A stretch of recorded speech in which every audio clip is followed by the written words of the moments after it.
Интеграция национальных меньшинств в сообщество Европейского Союза для Республики Молдова является ключевым программным политическим документом, в котором определены национальные механизмы содействия интегрирования. Опыт европейских стран – это один из лучших методов, который облегчает решение этой задачи. Для Гагаузии опыт Эстонии в области интеграционной политики по отношению к национальным меньшинствам наиболее близок. В нашей программе деятельности на следующие 4 года очень широко будут приветствоваться и в том числе и поддерживаться такие инициативы для того, чтобы принимать опыт стран в части, касающейся интеграции национальных меньшинств. Гагаузия – это полиэтническое общество, здесь живут много народов, в Республике Молдова живут много народов, поэтому это очень важно, когда народы общаются между собой, находят пути решения различных проблем сообща и ради интереса своего государства.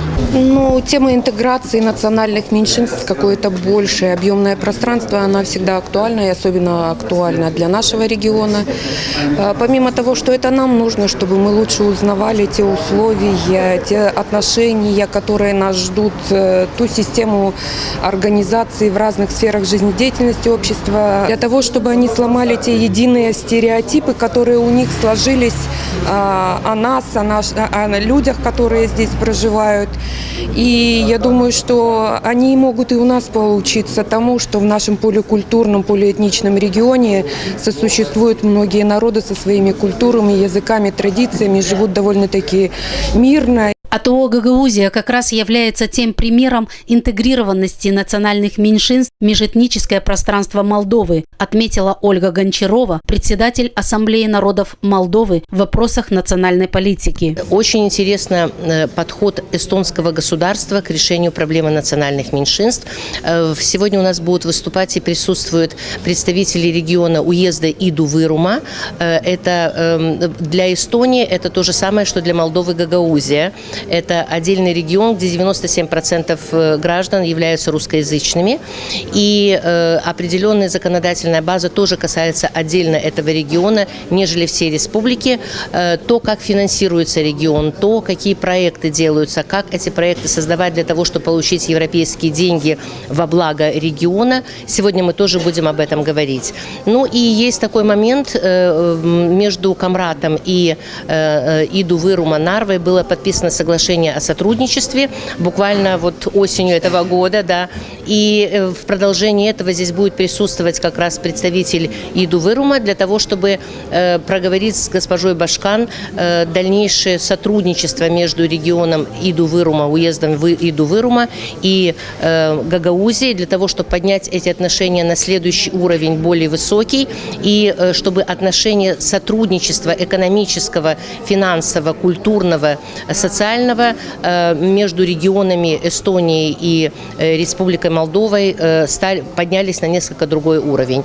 Аннели Рейма, вице-министр культуры Эстонии, рассказала об эстонской стратегии интеграции нацменьшинств в общество после вступления страны в Европейский Союз. В своем докладе госпожа Рейма сообщила, что в Эстонии проживают около 30% нацменьшинств и что правительство страны придерживается политики мультикультуризма. Я очень рада приветствовать вас от имени Министерства культуры Эстонии, Эстонской Республики.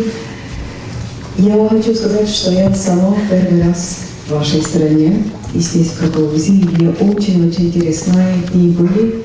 И вчера, и позавчера, те теплые встречи с людьми, дискуссии во время наших семинаров, которые дали и нам очень важный опыт.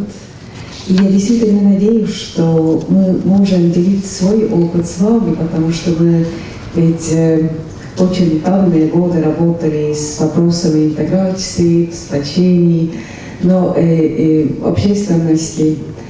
Но Эстония ведь такая же маленькая страна, как и вы, почти. И я очень надеюсь, что мы можем сотрудничествовать не только в области интеграции, но и с культурой, с экономикой и так далее, потому что это нам полезно, это нам хорошо. Интеграция национальных меньшинств в сообществе Европейского Союза в Республике Молдова в большей степени рассматривается как вопрос о лингвистической, в том числе изучении государственного языка и участии в государственных структурах на тех постах, где есть возможность участвовать в принятии решений в области знания культур, традиций, обычаев, так как большинство национальных меньшинств, проживающих на территории Молдовы, являются уже коренными жителями страны.